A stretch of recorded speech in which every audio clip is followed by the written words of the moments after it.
On today's episode of Titus and Tate, for the fifth time this season, in this very young college basketball season, there is a new number one, Tate.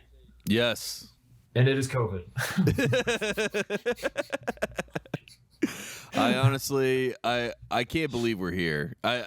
We said to ourselves at one point, like 3 weeks ago, that we would not address COVID. I said at the start of the season, that was one of my big bullet points of things I'm excited about with this season, is that we don't have to talk about COVID ever again. And we don't have to talk about like the impact it'll have on the season and all that kind of stuff. But here we are. And it's gone. COVID at the top of the power rankings, unranked to start the season, but what a surprise turn of events this is. People forget, Tate, COVID has more national championships than Gonzaga. So yes. if you think this is unearned, COVID has wins now over Ohio State, UCLA, Seton Hall, the entire Big East. Memphis, yes. Quite the resume it's putting together. Son of a bitch, we're back where we started, and we have to now talk about this, which I swore I would never do again, but I don't know. Here we are. Yeah, I'm hoping that it's one of those things that we can keep in 2021. You know what I mean? But then I've seen the meme that 2022 is just 2022. You know, like part two. Yes. And it does feel like we are going back into a sick game. And I don't know how we got here, but here we are. So I mean, we'll touch it. Like, we don't want to do it, but like, for God's sakes, how do you talk about college basketball right now without talking about what's going on there? Yeah. One thing we can talk about that's not COVID related is Kentucky beating the hell out of North Carolina, dude. I don't know how much you want to talk about that. Why didn't you opt out? You know what I mean? That's the perfect game that you say we got protocol problems. We would love to play you guys. Maybe we figure it out next year, but c'est la vie, au revoir. We're going home to Chapel Hill, but not the case, Titus. We can talk about it. That's the difference between Hubert and Roy, I think. I think Roy is savvy enough to know to pawn if John on it. Calipari's calling you and saying, please, let's play, you know what I mean? Yeah, like exactly, that's a red flag. Yeah, that's a red flag. He knows something. No, we'll talk through your emotions of this Carolina basketball season, which has been quite the roller coaster, and I'm curious to see where you land after Carolina gets their ass beat by Kentucky. Also, I have a Pac-12 update, so we'll have some fun with that. We'll talk about what's going on in the western half of the United States, and I don't know. We'll see where else this thing goes, but we'll do our best to not talk about COVID. Yeah, but we got to talk about COVID. Unfortunately, I know we're just gonna like try to brush over it, and then if it comes up in the conversation organically, because of course it's a part of the conversation, we will address it. But we're gonna tap our chest. We didn't want to do this. We didn't want to be here. We know that you didn't want to be here, America. You don't want to be here. So hey, COVID. We're all in this together. COVID. Are we sure it's good? I don't think it is. All of that coming up, but first, Woody Durham.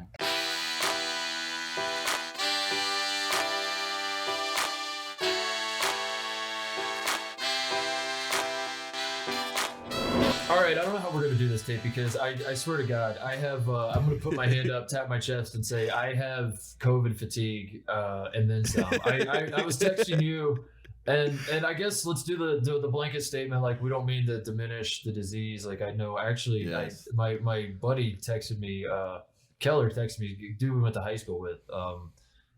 Actually died from COVID like 2 weeks ago, and I don't know. So I like we'll get that blanket statement out of the way, but we understand the severity of it all. What we try to do on the show, Tate, is acknowledge that the world sucks, acknowledge that all this garbage is going on, and we try to provide a distraction. We try to have fun watching these college basketball games and talking about them. And with that, I did not want to talk about this. I didn't want to, like, because we're two idiots. Like, the last thing the world needs is two more idiots talking about COVID. That's it. Yeah. You know? So I don't want to do this, but also, like, this is, it kind of came, how does a global pandemic come out of nowhere? I don't know, but it kind of did. Like, we thought we had the all the worst behind us, so we thought like the part that's going to disrupt our daily lives was behind us.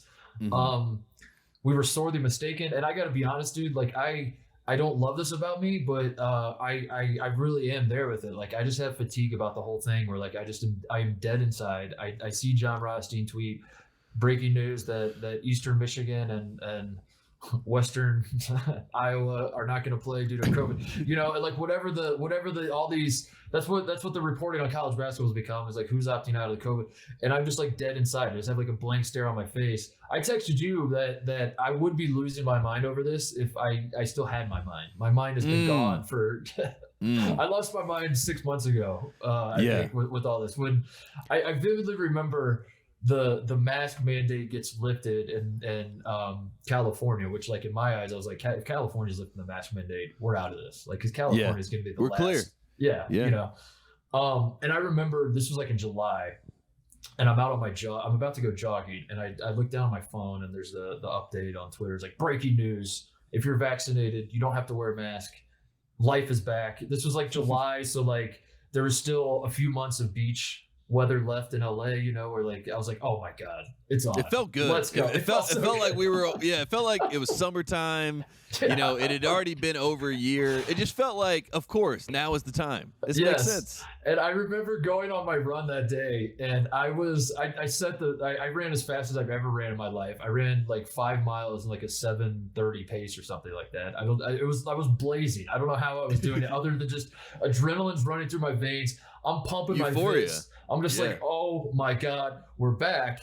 And when that kind of unraveled, I just had fatigue about this whole deal. And anyway, fast forward to now with college basketball, like I kind of have nothing left to give. I have like, I mean, we can talk about like the actual, like the Big East rules and the ACC is forcing teams to forfeit too. Like, I guess that could be an interesting discussion we could have, because that seems to be pretty much a crock of shit if we're if we're being honest with ourselves.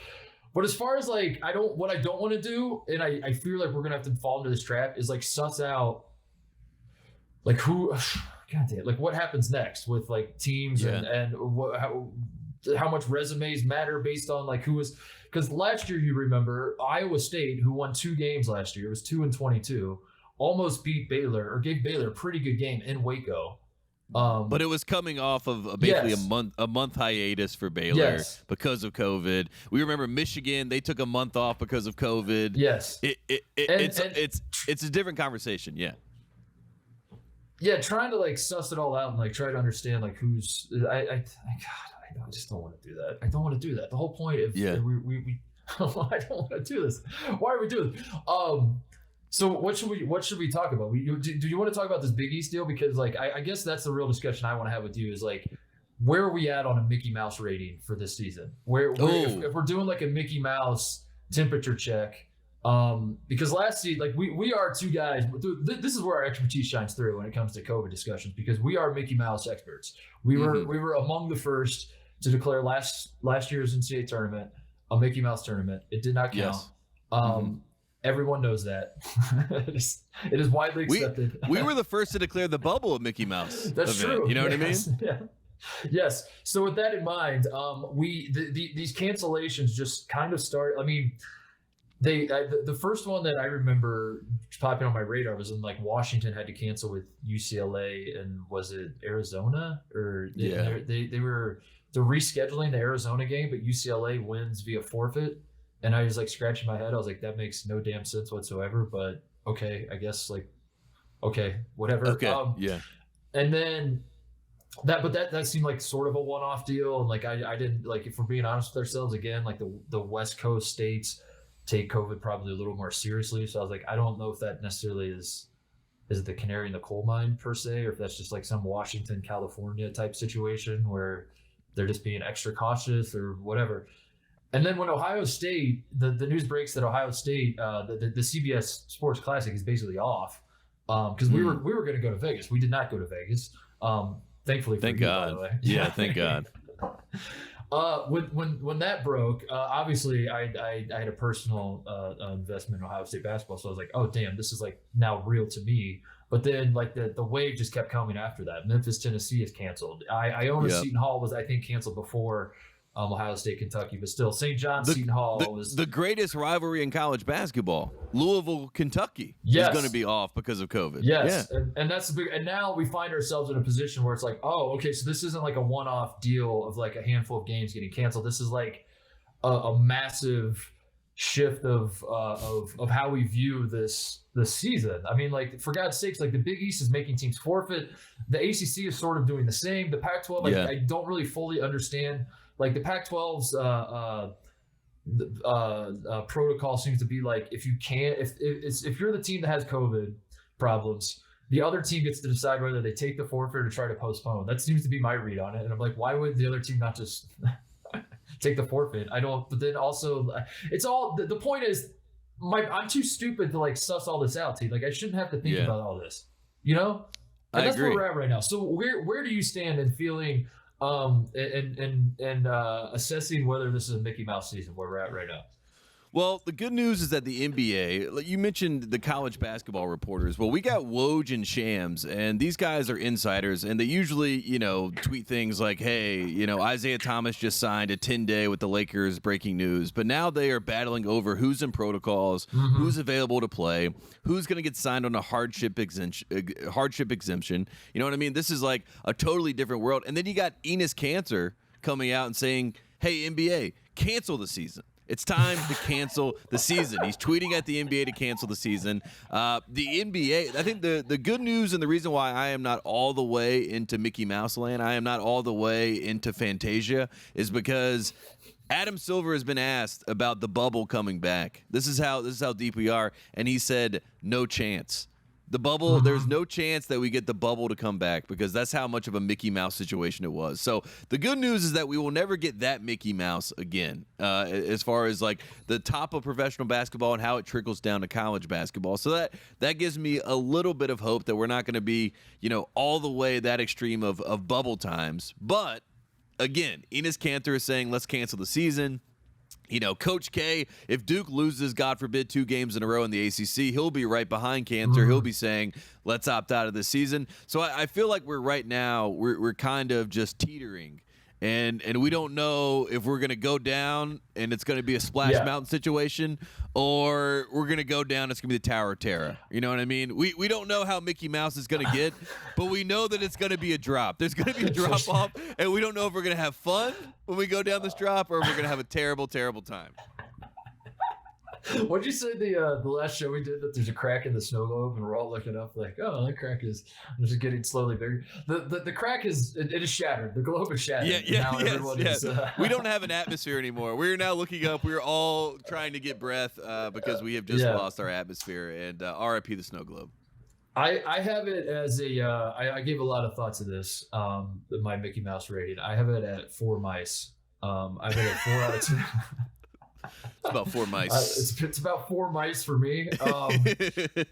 It's a 4 out of 10, but it's trending up, as you said, because like this, the reason it's not more is because as you said, we have to like wait and see. And I do believe that these conferences are gonna reassess their protocols with how to handle teams that have to bow out because of COVID problems or whatever.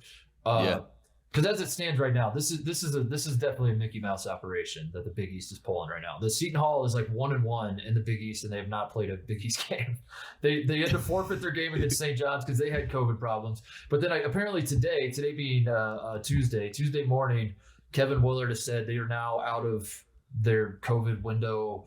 Whatever, like I don't even know what I don't even know how all this works. To be honest, what do you even call it? The COVID window that they were in? I think it's the window.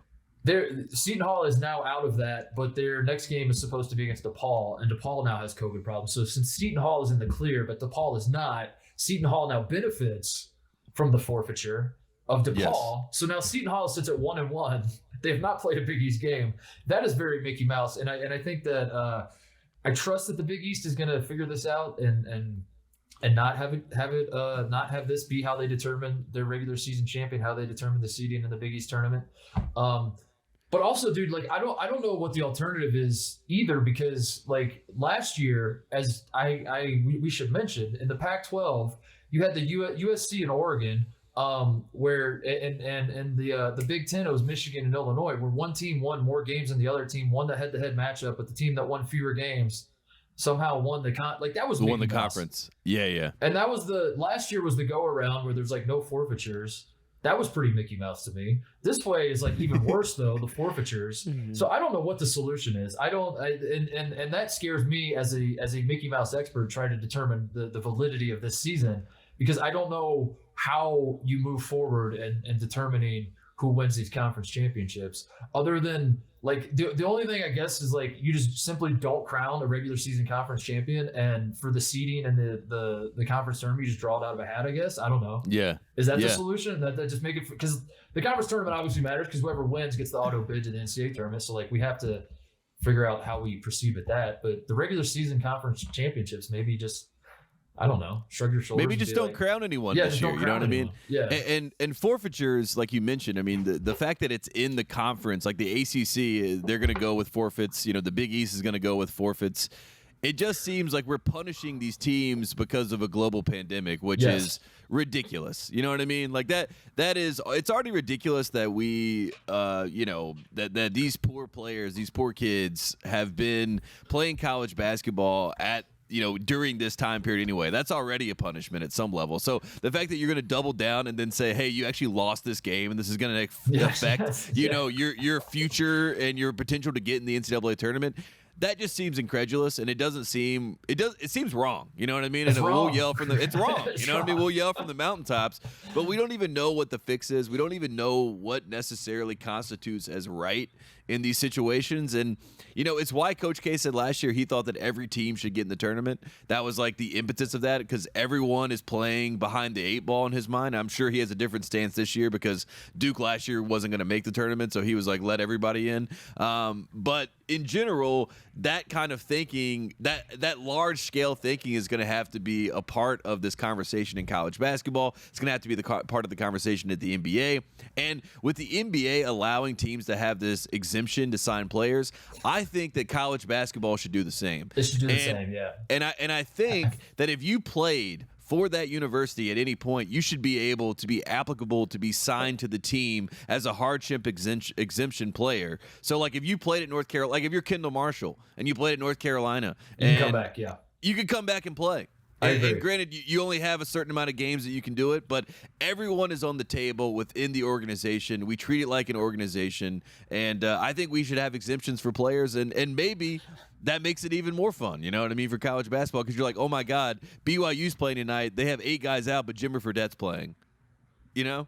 Dude, it's a great idea. I love this idea, that bring the old heads back to fill in.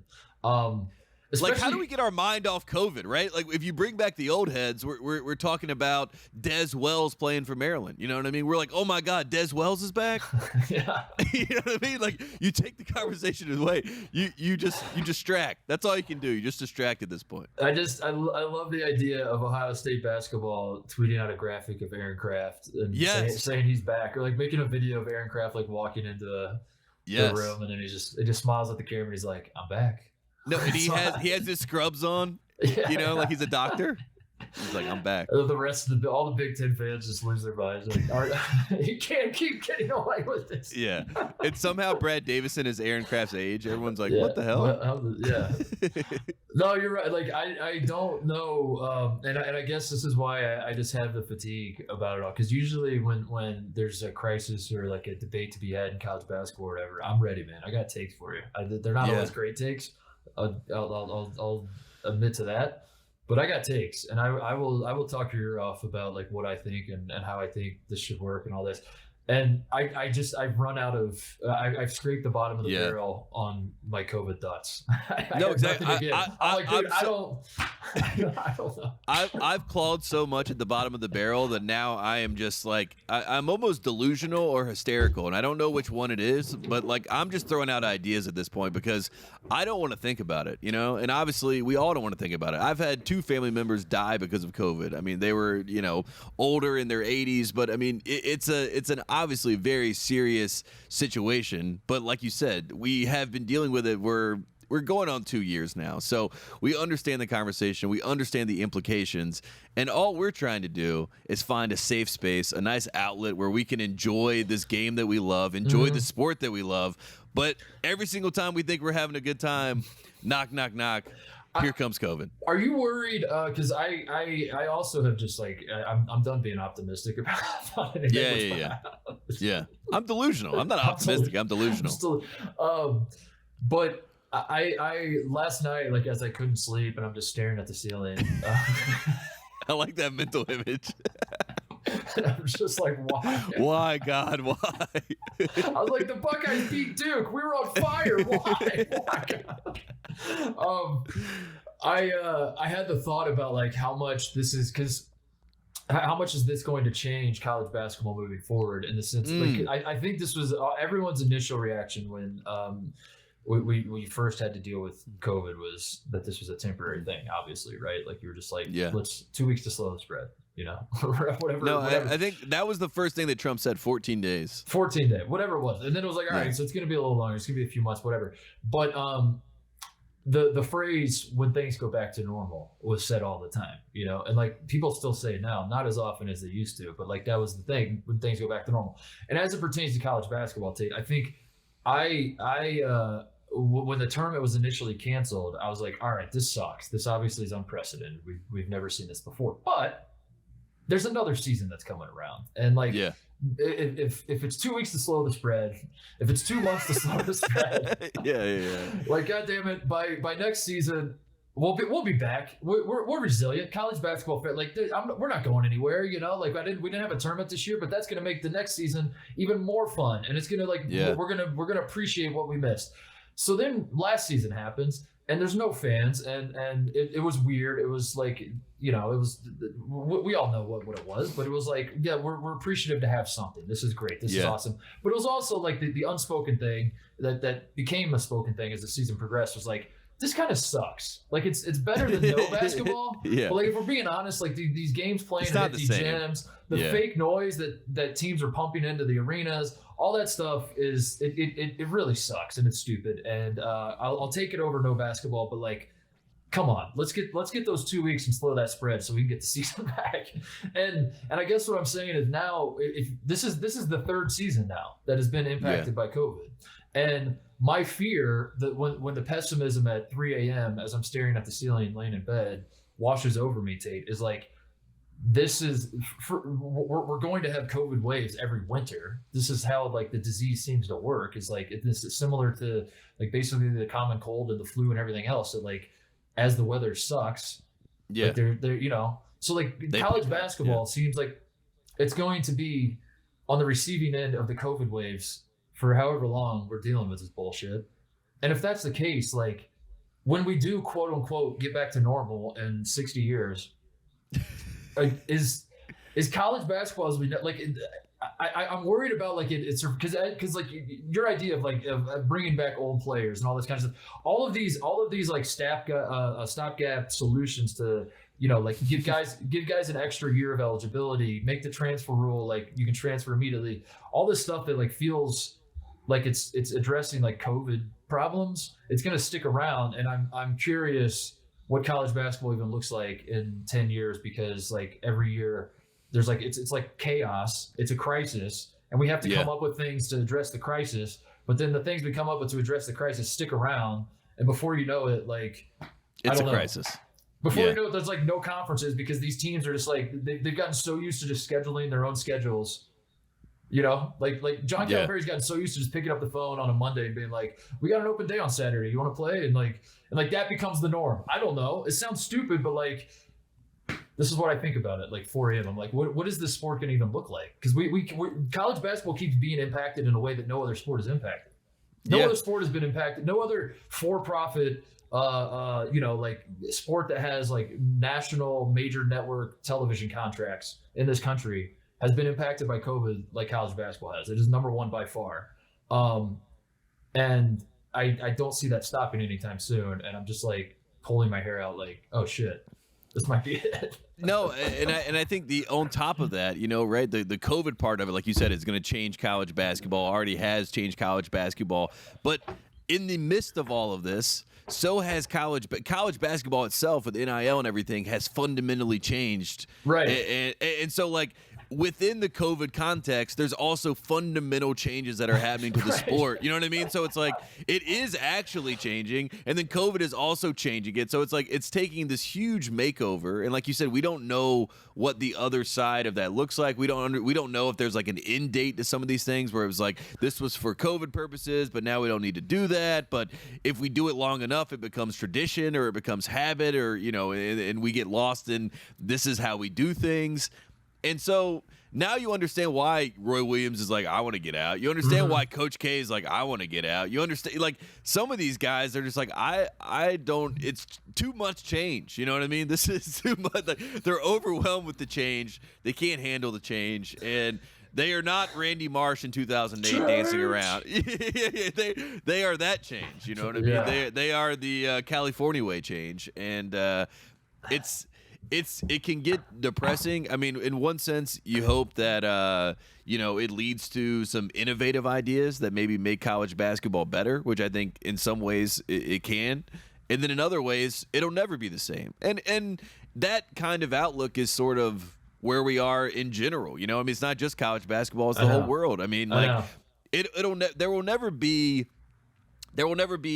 normal. Right, yeah, like you'll never like. I like the Disney-fication of that. Like, we're gonna go back to normal at some point. Like, we're just gonna like press pause and be like, "Whoa, that sucked. Let's go back." You come out of your house, you open the door, and like the sun's shining. You're like, and all of a sudden the birds are chirping. You're like, "Oh my god!" And the snow globe is like being built again. Yes, like it's slowly, magically.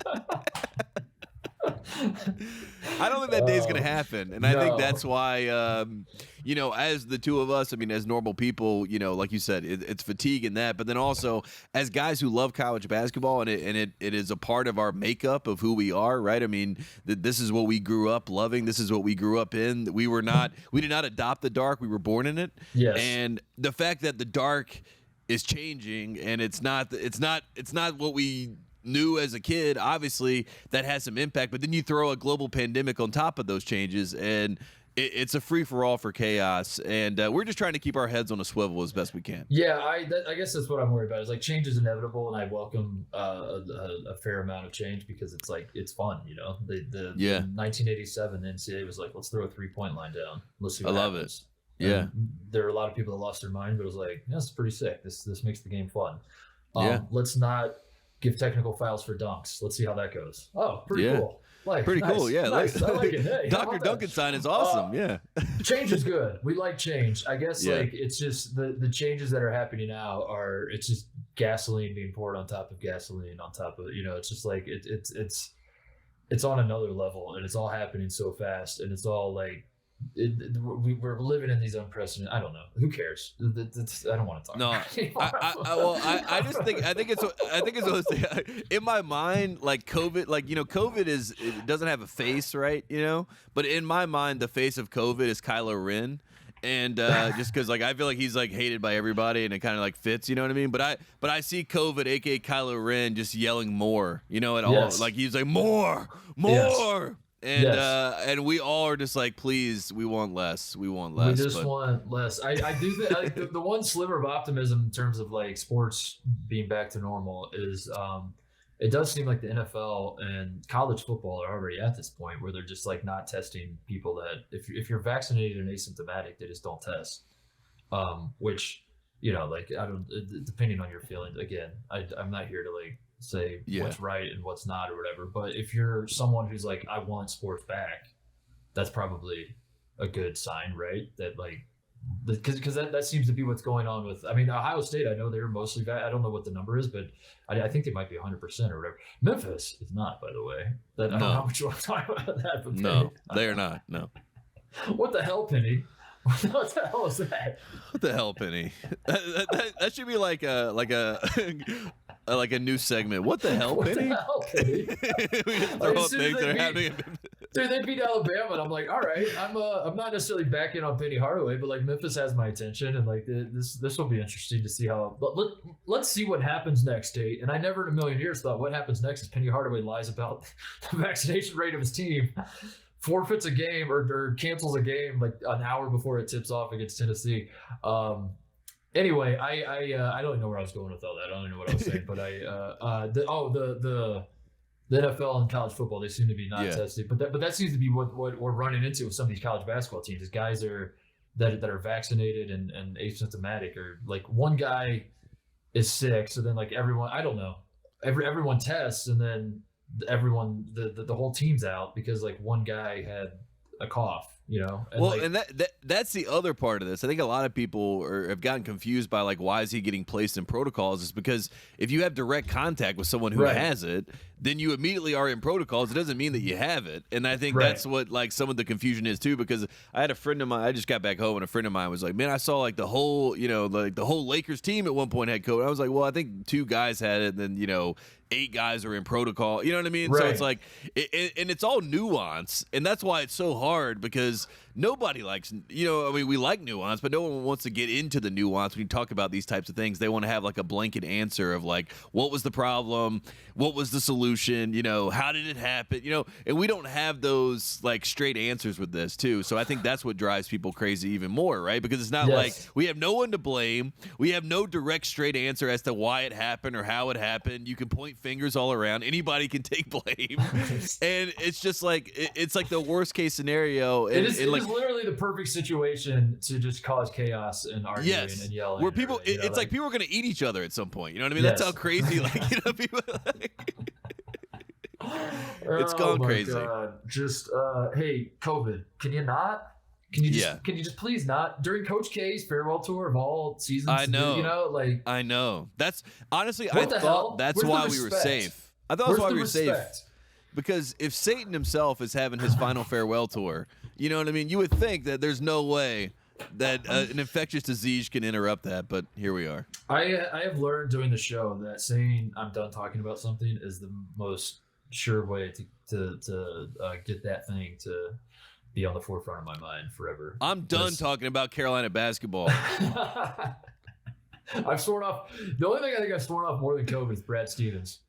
So if like I'm kind of waiting for the report that Brad Stevens is going to be doing an interview and he's going to be like, yeah, I was going to take the IU job, but I was worried about COVID, the COVID situation in Indiana, so I said no to the job. And I think that's the perfect storm for me, where I'm like, that's when you completely break. That's like the final moment. Yeah. You're staring at the ceiling at 3 a.m. Yes. Brad Stevens. I'm like, Jesus, take me now, just please. I can't anymore with this. Let's talk about something that's not. Well, it is COVID related, because the whole reason they played is because their two opponents couldn't play. But whatever, to hell with that. Let's talk about the game itself. North Carolina is dead. The North Carolina Tar Heels are. You guys lost by what? 30 almost 29 to Kentucky. 98-69 was the. This was a. I put in my notes. You'll like this. This was a severe ass kicking, Tate. Because severe weather. See what I severe. Yeah. Yeah. Severe ass kicking. Severe Wheeler has 26 points.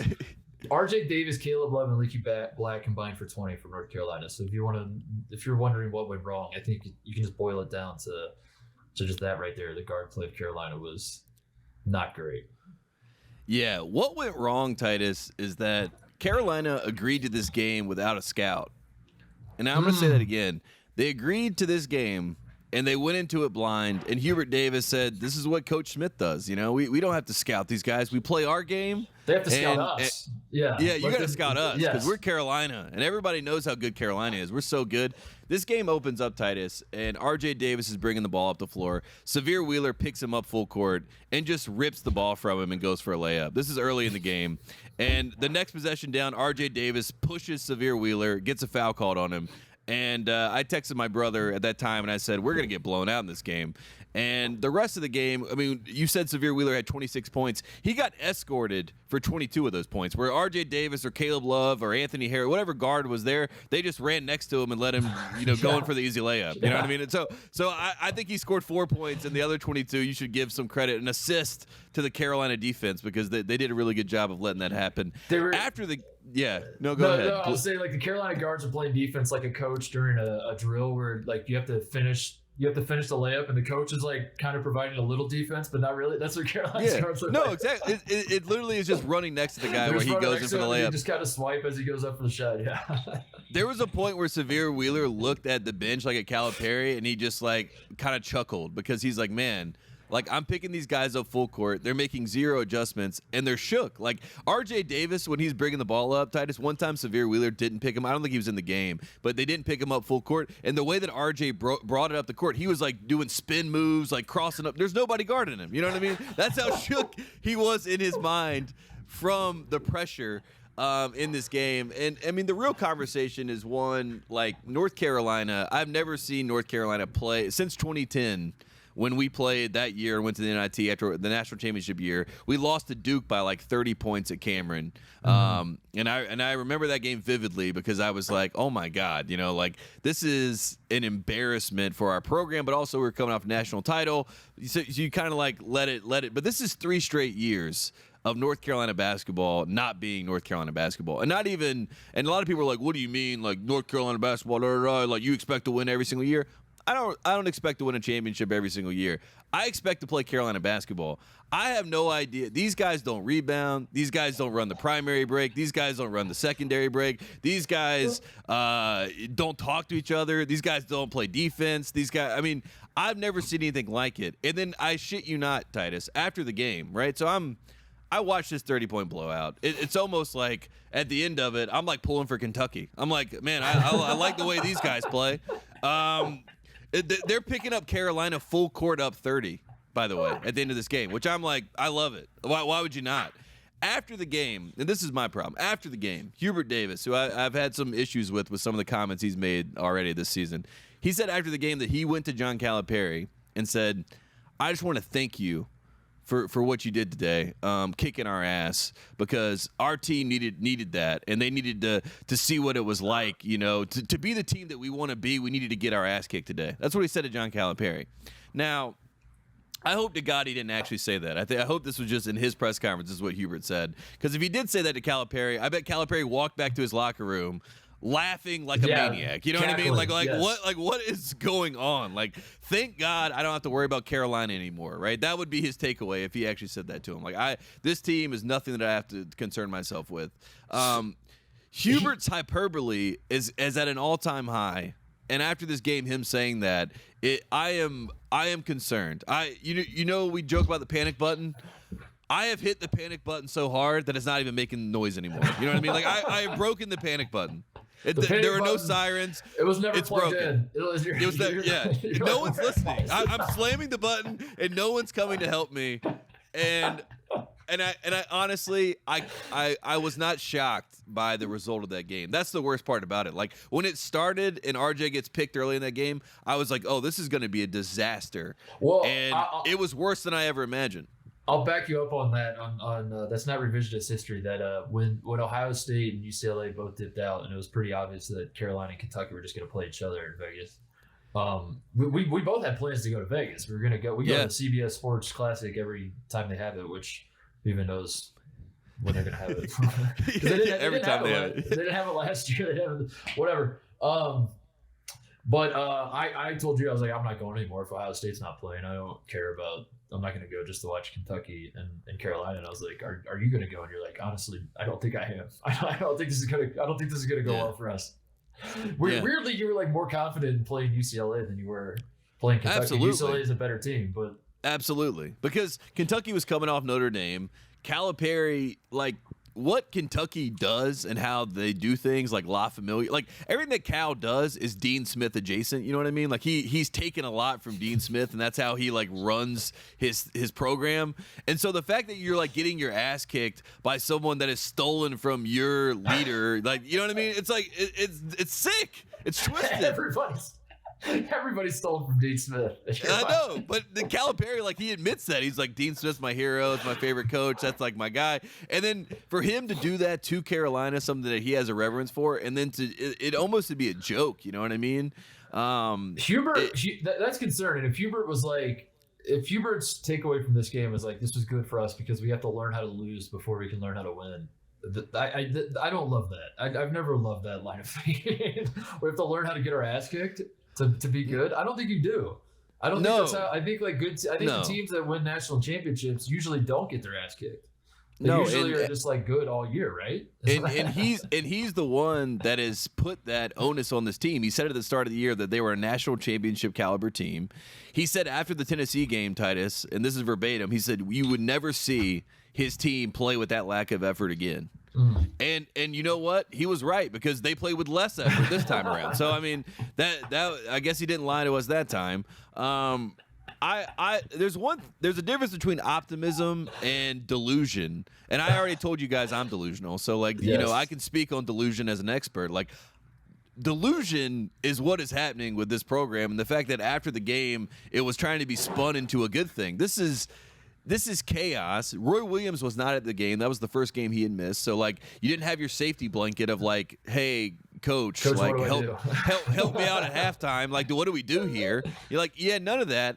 And you get exposed and you get blown out. And Hubert's a first-year head coach, so I'm trying to give him the benefit of the doubt. But when you say these things like we're a national championship team, Caleb Love's the best defender in the ACC, Leaky Black's going to play in the NBA. Like, you say these things, and there's NBA people I know. Like, I texted a friend of mine this weekend because before the game, Hubert had said that Caleb Love was a lock for a first-round pick. So I texted my friend, who works in the front office and does scouts for them. I said, hey, what is Leaky Black? Like, was he a first-round pick, question mark? Like, just generally asking. He said, no effing way, all caps.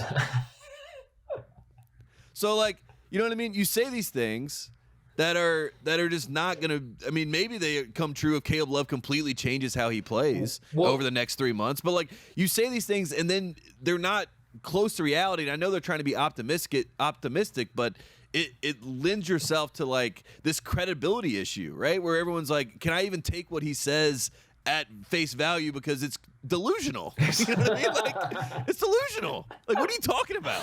Well, the silver lining, Tate, as you said, this was not – North Carolina is not playing Carolina basketball. So you could argue that Carolina actually hasn't lost in the last 3 years because they're not playing Carolina basketball at all. And I just don't understand what happened to, like – Titus, when you think of North Carolina basketball, like, in your mind, a team makes a shot. What do you immediately think? Like, Carolina runs to quickly as an inbounds and tries to beat them down the floor for a layup, right? That is Carolina basketball. Carolina, I would say, for the longest, like the last decade or so, I would say Carolina, Rick Pitino, the Rick Pitino era at Louisville, and Tony Bennett of Virginia are the three most distinct styles of play that, like, you know what it is when you see it. Exactly what it is. Yes. I know exactly. I don't need to know who is on Rick Pitino's Louisville roster. I don't need to know who Tony Bennett has coming back for Virginia. I know exactly what that team's going to look like this year because I've seen it a million times. And then those coaches have hammered it home, like, this is how we play. This is how we're going to play. If you and I played for Carolina, Roy Williams would have us playing that way. He doesn't care about it. He's like, you're going to play this way. This is how we play. So to your point, I agree with you that, like, when you watch Carolina now, you're like, the jerseys do say North Carolina, but this is not North Carolina. I don't know what it like is. North Carolina, And it's honestly,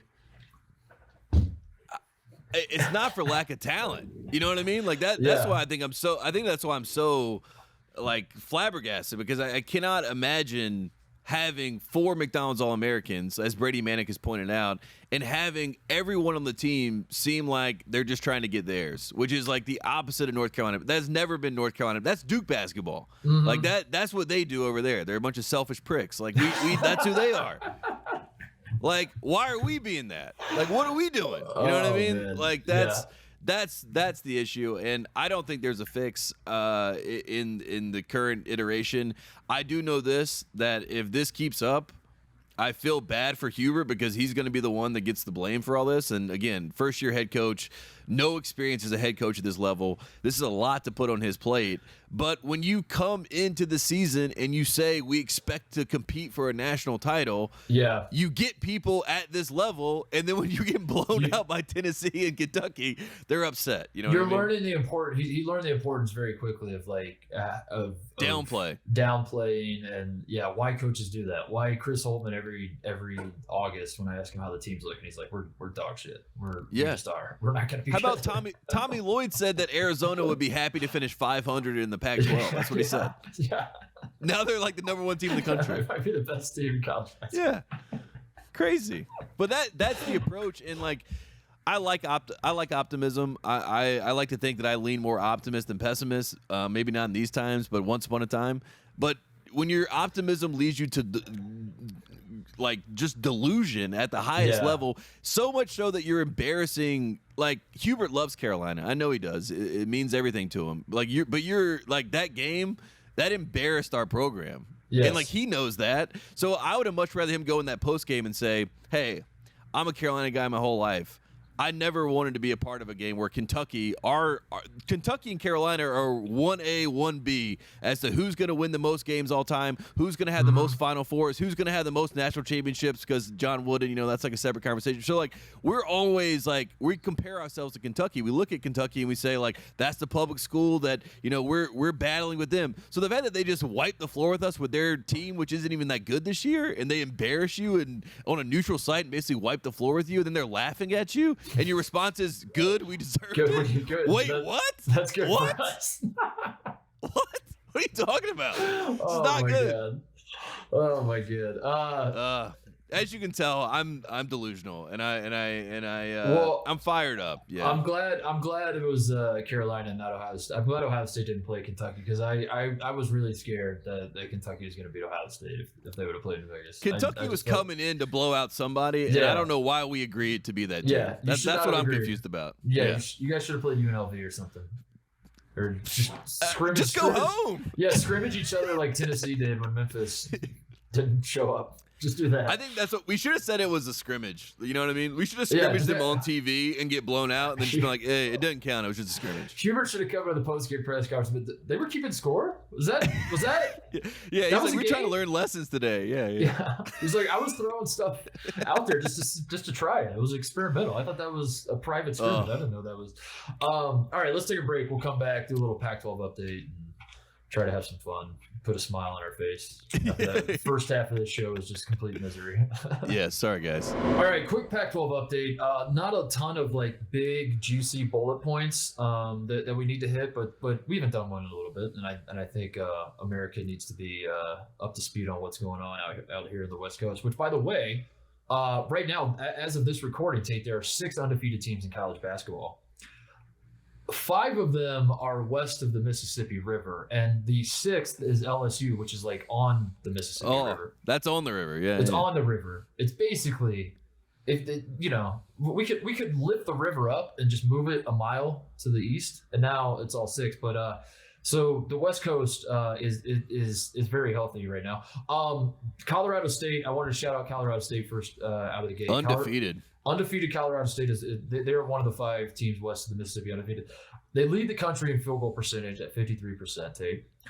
They are second in 3-point field goal percentage at 43% behind South Dakota State, and they are second in free throw percentage at 81%. So if you're a guy like me who likes to see teams that make shots, this is the team for you. This team is undefeated. They were supposed to play Alabama. When was that game? That was going to be today. Was that today? That was going to be today, Tuesday. Yeah.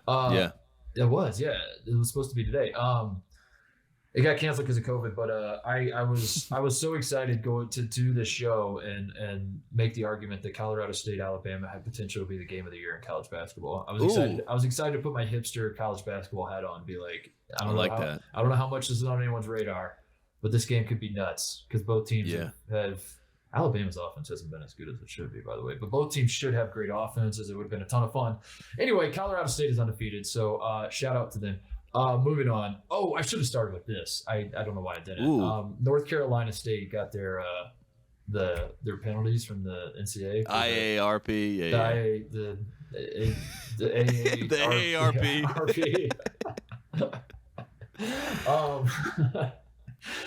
That's another thing that I swear I'm done with is talking about all the FBI stuff. And and then it comes back. It always finds a way to come back. So North Carolina State, basically the big news is that North Carolina State will not get a postseason ban like Oklahoma State did. But so that's good news, I guess. The bad news, Tate, is that Mark Gottfried was given a 1-year show cause by the NCAA.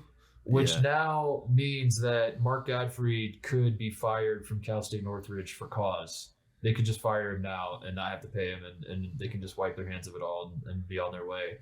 and I don't love that. We like Mark Gottfried having the asterisk. We protect the asterisk is what I say. Do not fire this man. Keep him around. Yes. Keep doing your internal investigation. Don't let the IRA double C. Don't let them get to you. IARP. IARP. Yeah. IARP. Who cares what they have to say? Do your own internal investigation, where Mark Gottfried is the only source of that investigation. Yes. And then come to your own conclusion, Cal State Northridge. But Mark Gottfried is now actually in jeopardy of being fired because they could fire him, not to pay him a dime. And I guess that not a dime back. Not a dime back. I mean that was huge news, and I was in North Carolina, and a lot of state fans were very excited. Again, they were sure that the NCAA, who loves North Carolina so much and lets them get off easy, was going to bring the hammer down on them because everyone wants to attack NC State. So it was nice to see all the state fans, and then the best part about it was, all the state fans after the fact, they were like, "We've had a cloud hanging over our recruiting for the past however many years. I can't believe that." And you're like, "Oh yeah, you guys sound like what we were saying not that long ago." They were also very upset when Carolina got off free. They were saying that this was immoral, but when they got off free, they were like, finally, some justice, some freedom.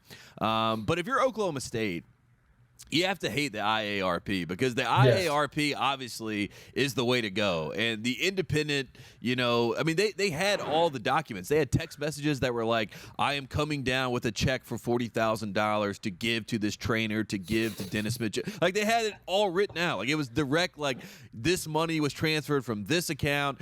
Mark Gottfried flew on a helicopter to Dennis Smith's house. You know what I mean? It was like, this literally was like all mapped out, like how this whole thing went. It was like they had like the trail of calls. They're like, he called him 8 times to tell him that and yet somehow at the end of all that, you're just like, hey, look, $5,000 fine, 1 scholarship loss. Really, the only big hit that you get here is the assistant coach gets 7-year show cause, and Gottfried gets 1-year show cause. So, like, they're the only ones that are affected. I'm happy because, as you know, I love Junior Smith. That's what I call Dennis Smith Jr. I've always been a big fan of his. He was a big Carolina fan until Adidas and the bag came around, and Mark Gottfried showed up in a helicopter. So I'm happy that he's done with it. I'm happy that he doesn't have to worry. Mark Gottfried just like hovering over Dennis Smith's house, just throwing cash out of a helicopter. I would not be surprised if that's how it played out. You know what I mean? Like making it rain. Like he's just making it rain over top of his Fayetteville home. Honestly, it's great. It's great that it's over with. That's like the big takeaway. But like you said, Mark Gottfried, he's gonna be done. I mean, you can't have this guy as your coach. He's probably done. Yeah. But maybe not. I don't know. Let's protect the asterisk. Let's do what we can. Yeah. Let's. Crazier things have happened. Yeah. He needs us. We should be his brand guys. Yeah.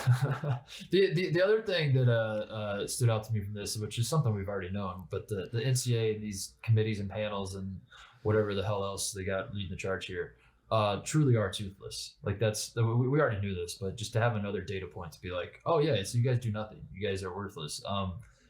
That is going to get more and more fascinating as we move forward in the name, image, likeness era, and like basically everything is legal now, but there's still like technically like the floodgates are gonna open. They already kind of are, but they're just gonna because right now the NCAA is trying to like still. There's only certain name, image, likeness deals you can do, and you got to do it a certain way, and you got to run it by these guys. And all of that is just going to get blown wide open because if Mark Gottfried is throwing cash out of a helicopter to Dennis Smith at a time when getting cream cheese on your bagel was an NCAA violation, then for God's sakes, like what happens next? What happens next? Why do we need the NCAA? Which was something we've already known, but like to have it staring you in the face, to have like the NCAA come out and basically say themselves, you don't need us. We do nothing. Like here's our findings, and at the top of the page it says we did nothing. We serve no purpose. That's pretty crazy to watch. To watch this all unfold, and the fact that I was gonna say it's also really smart of them to not hand out these postseason bans right now where they are teetering, like they're on the verge of being irrelevant and wiped off the face of the earth by all these organizations who have all wised up to the fact that they do nothing. So if you start giving everyone postseason bans that had, like, Oklahoma State's already going to come at their neck, you know what I mean? But if you give it to NC State, they're going to come, you know what I mean? Then you got fires everywhere. And I think what they did that was smart, or the IARP, whoever it was, like, they were just like, we just want one fire just so that we show that we have some power, but we can't have multiple fires because we can't put them out. You know what I mean? Like, we don't need that smoke. If there's only one fire, it's like, man, that sucks for Oklahoma State. If there's a lot of fires, it's a crisis, and it's a Everyone's like, why are we listening to these guys? Yes, yeah. Sorry, Oklahoma State. I know. Moving on to the Pac-12 update, I want to shout out UC Davis, who is 4-0 since losing to Academy of Art University, but you won't hear the mainstream media talk about that. Everyone just piled on when they lost to the Academy of Art, but they're on a 4-game winning streak. Academy of Art is also 4-0 since then. But the 4 teams that UC Davis beat were they played Pacific twice. They played an NAIA team, and then they beat Oregon State. So Oregon State is very bad. Oregon State and Iowa State just like stepped into like some like identity switching chamber and just stepped out, and they adopted each other's identity. They had a Freaky Friday situation, I think. Yeah, Oregon State, I still wouldn't be shocked if Oregon State won the Pac-12 tournament and went to the actual tournament again. Oregon State, what are they, 1-10 right now? They went to the Elite Eight last year and they're 1-10. Meanwhile, Iowa State is undefeated and was 2-22 last season. Yeah, like what? Like what is that? Yeah. But Academy of Art is they play at San Francisco next Tuesday. That's we've had this circled on our calendars forever. But I got this leads me to the next Pac-12 update, which is that San Francisco lost at Grand Canyon. So the dream season, the dream scenario, I should say, of Academy of Art handing San Francisco USF their first loss is off the table because Grand Canyon beat the Dons on Saturday. But then USF turned around and beat Arizona State the very next day. Isn't that insane that they played back-to-back games? Like, that wasn't even a COVID situation. They scheduled it that way. They're like, we want to play back-to-back. That's what we're trying to do. We're an NBA team. So Transitive Property says that Grand Canyon is better than Arizona State, right? So like, I think that's what it means. Yeah, that's good news. I mean, Grand Canyon's the second best team in Arizona. I think that's what you have to. That's the only thing that I. Cool. Congratulations, Coach Drew. Bobby Hurley, man, how hot is that seat now? My goodness, every single time we talk, it gets hotter. But Arizona State could say we beat Creighton, and then we won at Creighton, and then Villanova lost by 20 at Creighton, so we're better than Villanova. But then I would say, is being better than Villanova mean anything this year? This year, I don't think that means. And if you're UCLA, does that overtime win now look bad that you went to overtime with Villanova? Yeah. Villanova's got Xavier tonight, so I'm scared to pile on them too much. But oh my God, fraud city coming out of Villanova. I mean, like, that is. They've had I wrote this down because it blew my mind. They had 4 assists against Creighton, dude. 4 for a Villanova team. This coming after the Baylor game, they had 5 assists. So I went back and I was like, this is. You want to talk about identities of Carolina basketball and mentioning Louisville and Virginia.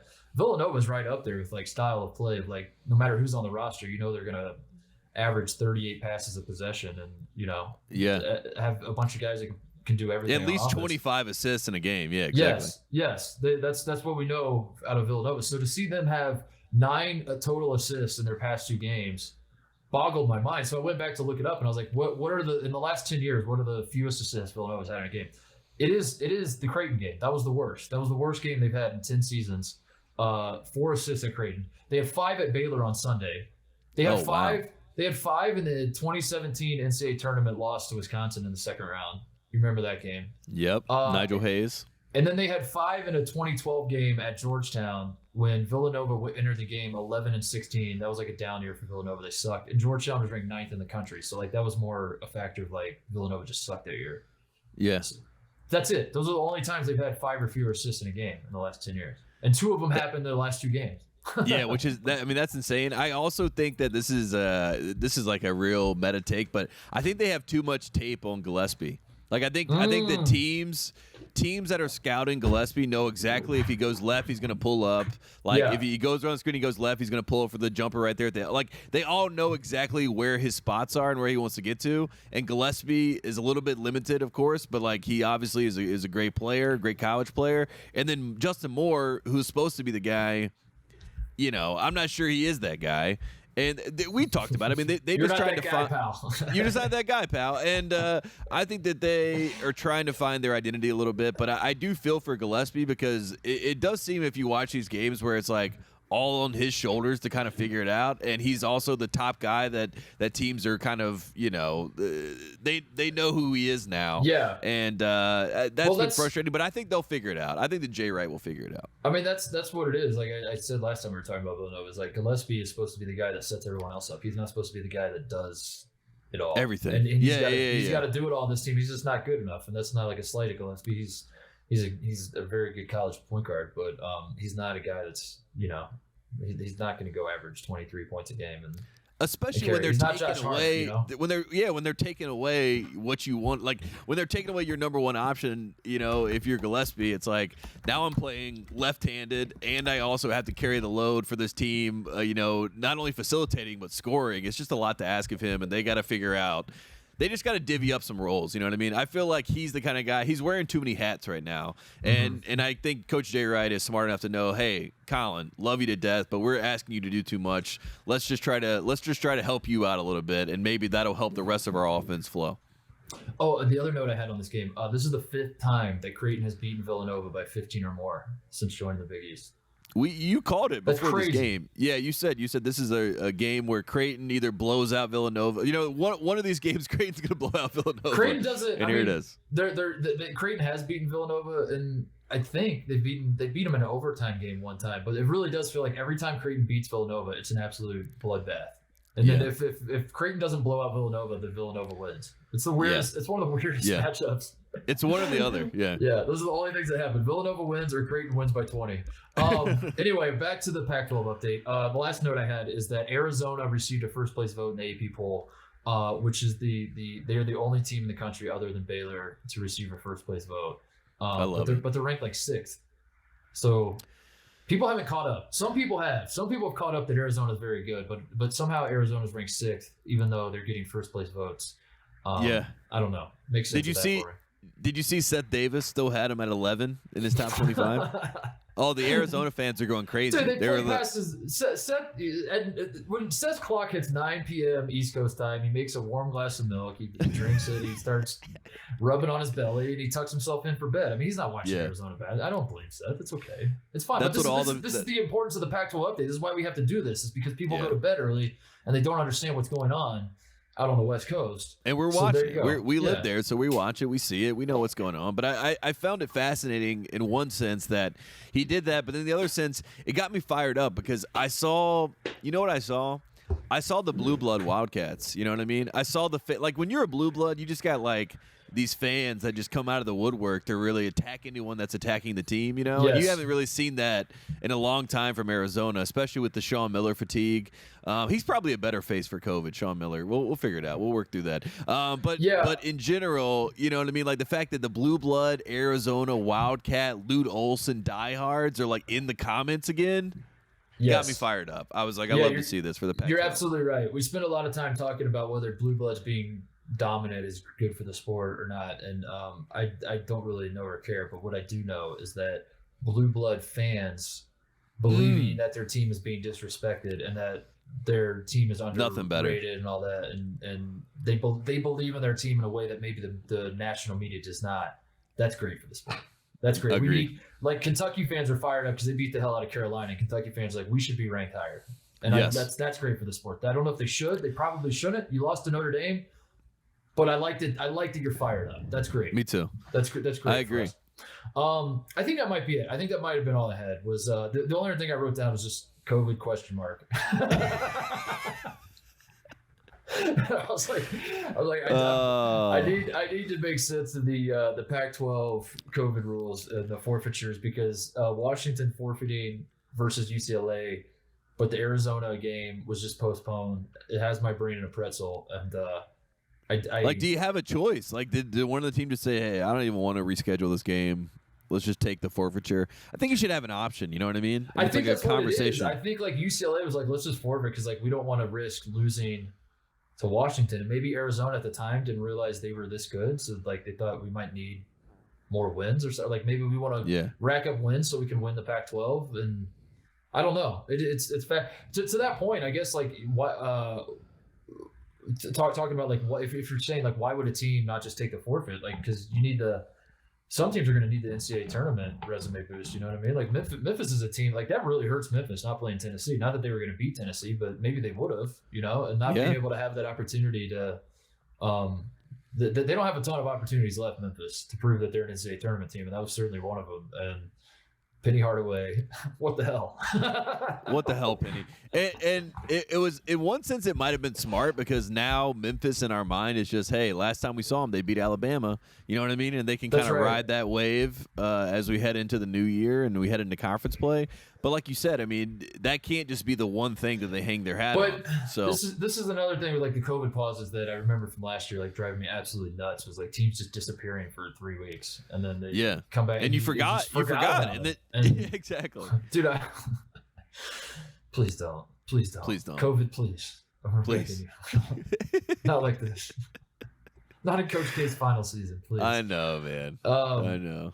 Anyway, Arizona plays Tennessee on Wednesday, by the way. So they're at Tennessee. That stretch that I think last time we did Pac-12 update, I gave a rundown of Arizona. Arizona has a schedule. They have that brutal stretch coming up where they're at Tennessee, at UCLA, at USC, and then at Arizona State is their next 4, I believe. So I mean, if you're not aware of how good Arizona is, you should be aware by the end of those 4. Or maybe I'm full of shit. Maybe Arizona isn't that good. But we're going to find out for sure in these next 4 because that is a gauntlet. And I know Arizona State sucks, and we've made fun of Arizona State forever on the show, but it's a rivalry game on the road, you know. So yeah, exactly. I was going to say, anytime you play a game like that, like an in-state game, throw out the record books. Yeah. You know what I mean? For lack of a better term. I mean, it's going to be a tough game. And if you're Arizona State, that's the one game that could save your season as far as being a complete – throwaway disaster. You know what I mean? It's like if we could beat Arizona when they're top 5 team, we're back at it. You know, Ken Palm, for what it's worth, Ken Palm has his algorithm says that Arizona's losing these next 3 at Tennessee, at UCLA, and at USC. So they're going 0-3, and then they're beating Arizona State. So, wow, that's what they're up against right now. So if they split, not even split, I guess. Let's throw Arizona State out. Like, you have to win that game. That's not you can't lose that. That's not even in the conversation. Yeah. So those 3 games. These 3 games coming up at Tennessee, at UCLA, at USC. You went 2 out of 3. I've seen enough, and my belief in you is solidified. You know, 3 true road games like that in a row. I'm afraid that they lose to USC instead of UCLA, and then USC is like exactly what Coach Titus told us. They're the best team in the Pac-12. It might be the number 1 team in the country, which is hilarious. I saw USC is ranked higher now than what year is it? It was like 1990 something. This is the highest they've ever been ranked now. They're ranked 8th. Oh, wow. So it's been a very long time since USC's been ranked. So there's another little Pac-12 nugget. Nice. All right. Shout-outs, closeouts? Yeah, let's do it. I want to shout out Baylor. I don't know if you saw this, but Baylor is building their version of Cameron Indoor, and it's going to be on a lake. They're building a 7,000 seat arena, a brand new arena that's going to be there on the lake in Waco, Texas. And they did like the renderings and put them out. And, you know, as I was looking at it, I was thinking to myself, Coach K's going out of the game. Cameron Indoor doesn't have the same cachet. And now Baylor, 7,000 people. You know what I mean? That's going to be a crazy environment. I mean, that's a very small, limited amount of people. Obviously, it's a small Baptist college, but 7,000 people, and they're going to be loud and rowdy, and they're going to have a top 10 team most of the time. I mean, that's going to be a fun place to go. So once that gets done in 2024, we got to go there. We definitely have to check that out because they don't have a great situation now, do they? Currently, it's not great at all. Yeah, I've never been, but I've had the few Baylor fans we've interacted with have said like, yeah, it's we got to figure it out. We got to figure it out. For being national champions, we gotta figure it out, and it sounds like they did figure it out. By the way, Director Chris just told me that our director, who's a USC guy, said it was 1992 was the last time. George Raveling times. Yeah, USC has not been ranked this high since 1992. So there you go. I want to shout out Virginia Tech, the Hokies, who on the last show in passing, without even really thinking about it. We were talking about the ACC and the mess that is the ACC, and how you believed in Duke and Carolina. Now we're just down to Duke. It's basically is Wake Forest the second best team in the ACC? Is it Virginia Tech? Who the hell knows? And you mentioned Virginia Tech, and I said Virginia Tech is not good, and I didn't really even give it any thought. You're just like Virginia Tech, and I was like, no, they're not good, and let's keep them moving. And then I think that same day they beat St. Bonaventure by like 40. Yeah. So I want to apologize to the Hokies out there. Well, and the Hokies have they're big fans of the program, friends of the program. Shout out to Mike Young, Mr. November. Yeah. So we like Hunter Couture. Storm Murphy has ruined my life before, so I know Storm Murphy well, and I root for him. But I watched like 10 minutes of that St. Bonaventure game. It was kind of like a turn the corner moment for this season for Virginia Tech a little bit. I think that they're going to be. They're going to be who we think they are once we get to ACC play. They got Duke on Wednesday, so they're at Duke on Wednesday. So we'll find out soon enough. And you know how it works. Like Virginia Tech kind of took Maryland's spot as like the upset spoiler team to come down to Cameron Indoor and get some upsets in there. So that's gonna be fun. Wednesday's a good day. Tomorrow will be a good day for basketball. By the way, never forget the Cameron Crazy stormed Cameron Indoor Stadium when they beat Virginia Tech one time. So this is not a game that Duke fans take lightly. How embarrassing! Oh my God. Shout out Virginia Tech. I still am not sold that they're like they deserve to be ranked or anything like that. I mean, like let's not get ahead of ourselves. Their best wins are St. Bonaventure and Maryland. So but the fact that you beat St. Bonaventure by 40, like as on the same day that I was like, you guys aren't good. That's They must have listened. Maybe Mr. November put that up as bulletin board material. Yeah. He was like, "You want to see what Club Trillion's saying about you guys? Said you suck." You say. I also want to shout out the Crossroads Classic. It is dead. Rest in peace to the Crossroads Classic. It had a nice, I think, 11-year run where Purdue, IU, Butler, and Notre Dame played a doubleheader in Indianapolis. This was the last one. They played it last. They played it last weekend, this past weekend, and that was it. It's the last one. It's over. The final tally: Indiana was 8-3, Butler was 6-5, and Purdue and Notre Dame were both 4-7. Tate. So there's your Crossroads. Indiana owns the Crossroads Classic. Yeah, this is why Indiana's like, yeah, we're done with it. Yeah. Let's wrap this thing up. I think it was a great idea because you have 4 big schools in one state, and they're all basketball. Like Notre Dame's more of a football school, obviously, but they got a proud basketball tradition too. And it was something that was a very good idea on paper, and I think people were really into it at the start. And ultimately, from my perspective, as a guy that doesn't live in Indiana anymore, and I'm just watching from afar, I feel like it ran out of gas because Purdue and Indiana never played. And I don't necessarily think they should have played, but when you're watching it and you realize that they're never going to actually play in this thing, and it's just going to be Indiana versus Butler, Indiana versus Notre Dame, Purdue, like those are the same matchups. And it doesn't really, I don't know. It doesn't really get the juices flowing. At some point, you needed Purdue and IU to play in this thing to make the event special. And they never did because they can't because they're in the same conference. And I think that's ultimately what killed it. That's what killed it for me. Like I was into it at first, and then it was just Indiana playing Purdue or Indiana playing Notre Dame or Butler isn't special because it's always like IU will always go into that thing thinking we have to win this. If we lose, it's embarrassing. And Purdue is sort of the same way. And that's not what makes the event great. What makes the event great is like all 4 teams thinking if we lose, this is embarrassing. No, 100%. No, anyway. I'm 100%. I'm there with you. And it does suck that they couldn't add one more game in there. You know what I mean? Like what? Why not?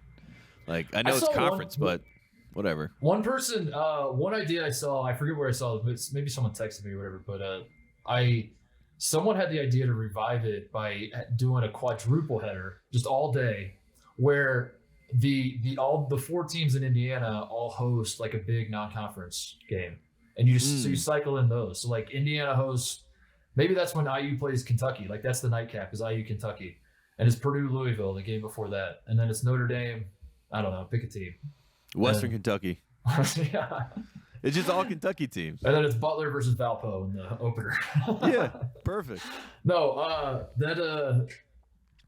thought that was a pretty good idea, but they're not going to do that. Anyway, rest in peace. Crossroads Classic. It was a fun 11 years, but it's dead now. Yeah, well, great tournament, great event. I want to shout out Ja Morant. He just came back, and his team had an historic beatdown, 73-point win against OKC. And then last night they played OKC with Ja Morant healthy. They won by 73 without Ja Morant. Ja Morant played last night, and they lost to OKC. Whoa! And after the game, he went to the press conference and basically was like, a couple weeks ago, 3 weeks ago, these fans in the same building were chanting MVP for me, and last night they were telling me to sit out. So I find that funny. It was very I'm not laughing, but also like message to the haters moment. Yes, so I just wanted yes. to. I love Ja Morant, and I know he's not necessarily 100% healthy right now, but I just love that, like, he went into that press game and he chose violence. You know what I mean? He was like, I am going to go in this press conference and let people know how I feel. You will not get away with trying to, like, sun my name while I play in Memphis, and you can't have the good and the bad. And I just want to shout him out because I like the honesty of it. You know what I mean? Because like all these players hear this, you know the ebbs and flows where like one day you're MVP, next day get this guy off my team. But I just love that like Ja Morant, like of all people, like comes to that press conference like, I heard some stuff tonight that I did not like to hear. I was like, oh man, I love this kid. To be fair to the Memphis fans, you win by 73, and then he comes back. They're not wrong. Yeah, they're not wrong. That's. That's a tough one. That's a tough one, John. It was funny. Let's see, what else do I have on my list? I had, here's this one, the Kim Pom stat of the week. So as you know, I'm a brand new Kim Pom subscriber, and I like clicking around all that stuff, and I have no idea what 95% of the shit means. But there's numbers in my face, and I'm like, cool. And I just keep clicking on stuff, trying to find, is Ohio State number one in anything? Anything? I'm just looking. More. And one thing I stumbled across, here's your Kim Pom stat of the week, is that Kim Pom apparently ranks refs. Wow. I didn't know this was a thing, but he has a ranking for the best refs in the country. And I don't know how he comes up with this. I don't understand the algorithm. I'll never understand the algorithm, but the algorithm exists. And what stood out to me about this, Tate, is that the last 2 seasons of college basketball, the number one ref on Ken Pom, do you want to take a guess? The last 2 seasons, back-to-back champion, number one. Bo Borowski. Are you serious? The last 2 seasons. And Bo Borowski right now, I actually have to double check. That's so good. That's incredible. Let me double check this. That's incredible. Honestly, as I said that, I thought that was like the joking answer that like there's no way that could be who it is. No, it's Bo Borowski. And right now, this is why I want to bring this up. Bo Borowski is ranked 29th on Ken Pom. Oh, so he's having a bad year. He's having a bad year. Yeah, something's happened. Roger Ayers is 5th. John Higgins is 3rd. I don't know. This is fun. I love this. This is great. Is TV Teddy on there? Is he applicable? Has he ref enough games? You know what I mean? TV Teddy is. He's got to be bottom 50. Ted Valentine is 49th. Nice. Where was top he? 50. Where was he last year? Last year he was 19th. Year before he was 28th. Okay. Has Teddy? Oh my God! 2018 he was number 5. Nice. So Teddy Valentine's past his prime. Teddy Valentine. Yeah. He's on the other side. He's like LeBron, like we know where the apex was. Do you think him and when him and Joel Berry had that moment? Do you think that was he turned his back? That was the death of Ted Valentine in Carolina basketball at the same time. That was just like a. Honestly, they had a duel. And they both shot at the same time, and I don't forget 2019 because Kobe White, we were a 1 seed, you know what I mean? I don't forget that year. That was a great year, but it's been forgotten in the ether because we've been so mad. You know what I mean? Mm-hmm. Like that's the craziest part about it. And we can't even save ourselves because this year we got Harrison Barnes playing like an all-star. You got Cam Johnson on the number 1 team in the Western Conference, and no one's talking about that. Nobody cares. All they're talking about is Caleb Love. Yep. And I'm like, I will not talk about Caleb Love anymore. I wanted to shout out Wisconsin volleyball won the national championship. I watched that match against Nebraska. It was awesome. I love women's volleyball, and women's volleyball is awesome. I don't understand why it's not bigger in this country. That should be, that should be something we all rally behind. That is like every bit as entertaining as men's volleyball, if not more, honestly. Because men's is just like. Men's is not. Men's is Men's too is- much. It's just a little too much. Yeah. Yeah, it's a little, like too much. Like it just like it's almost like jarring. You know, Men's is not fun. It's just like terrifying. You're just like, Yeah, Jesus, turn it down a little bit. My yeah, like gosh. calm down, Ted.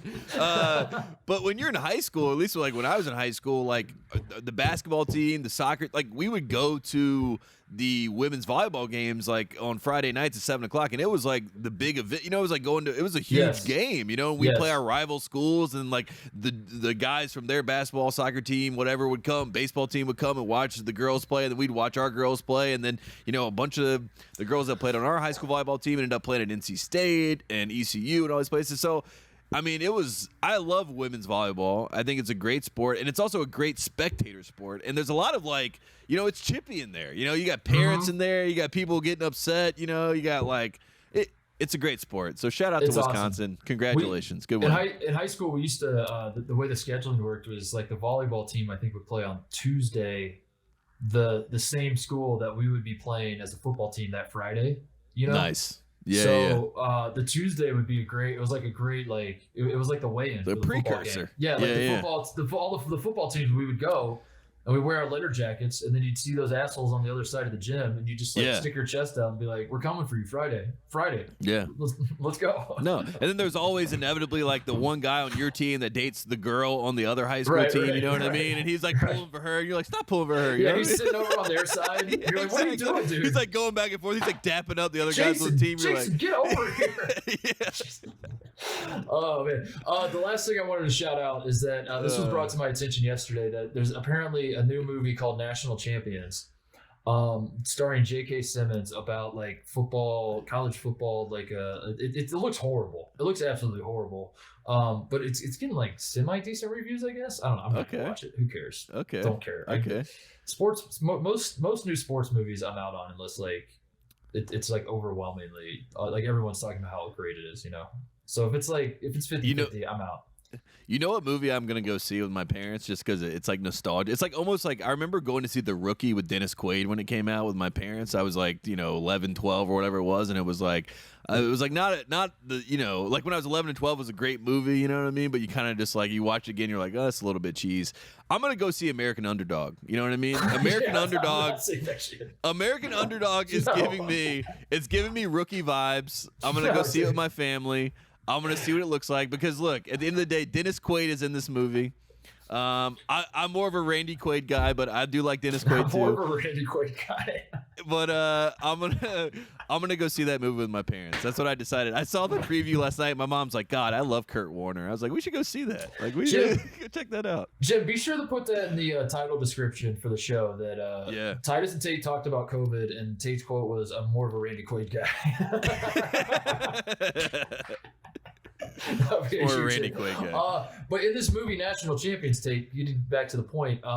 This was brought to my attention that Jeffrey Donovan, an actor, is in this movie, has a very small role, and the name of the character that he plays in this movie is Mark Titus. Oh my God! And what?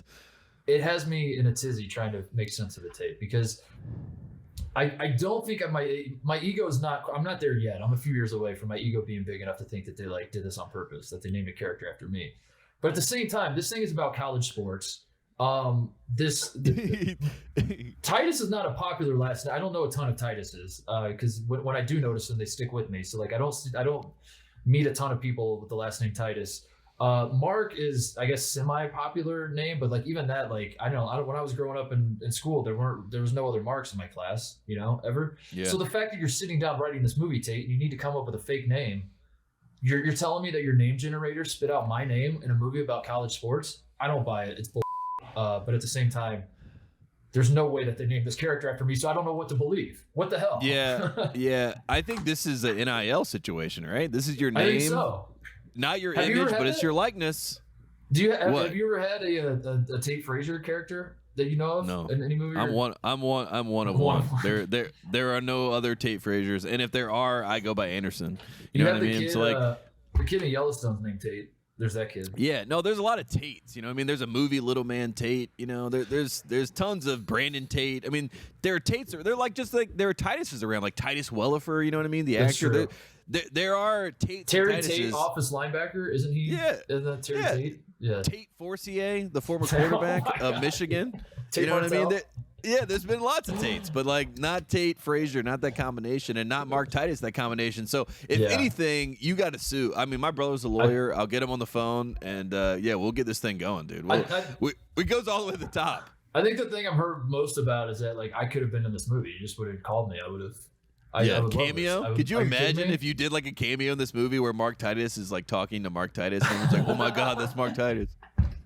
Dude, I don't know. I really thought when I moved to LA that my extra work would pick up, and I really had a dream. Like when Bill, I think I've told you this before. When I knew that Bill was with HBO and The Ringer, and we was like owned by HBO or whatever it was. Like we had some sort of tie with HBO. I really convinced myself that there was a chance that I could get on Game of Thrones as one of the guys with his dong out, like walking around in the background. Yeah. I wanted that so badly for myself. You wanted to be Ed Sheeran. You wanted to be like the cameo spot. Yes, but I wanted to be one of the you know, like when they're in like a brothel or something and there's just naked people walking around. I wanted to be one of those naked people. I thought that would have been great for my legacy to have my penis on HBO. Yeah. No, someone looks up your IMDb credit and it's penis number 4. It's penis.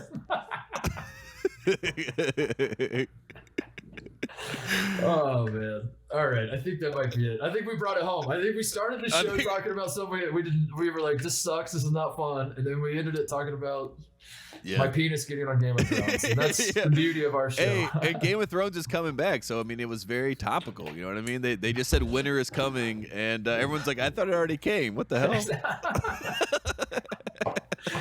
All right. Best of luck to all the teams. Hopefully playing this week. I'm not even gonna. Wednesday. Tomorrow's the day. This is a good test. Yeah. Tomorrow we have to play these games. Just play these games. Just COVID. Just take a day off, COVID, please. Just take a day off. Take a break. Go ahead and take a break, and we'll be back with one more show before Christmas. We'll bring in Christmas and talk about these games that are going on, and hopefully have a little bit more fun talking about it, Tate. But also. I understand that saying those words is setting myself up for disappointment. Yeah, so I know. Let's just get the hell out of here now. Yeah, let's get out of here. All right. See you guys on Thursday.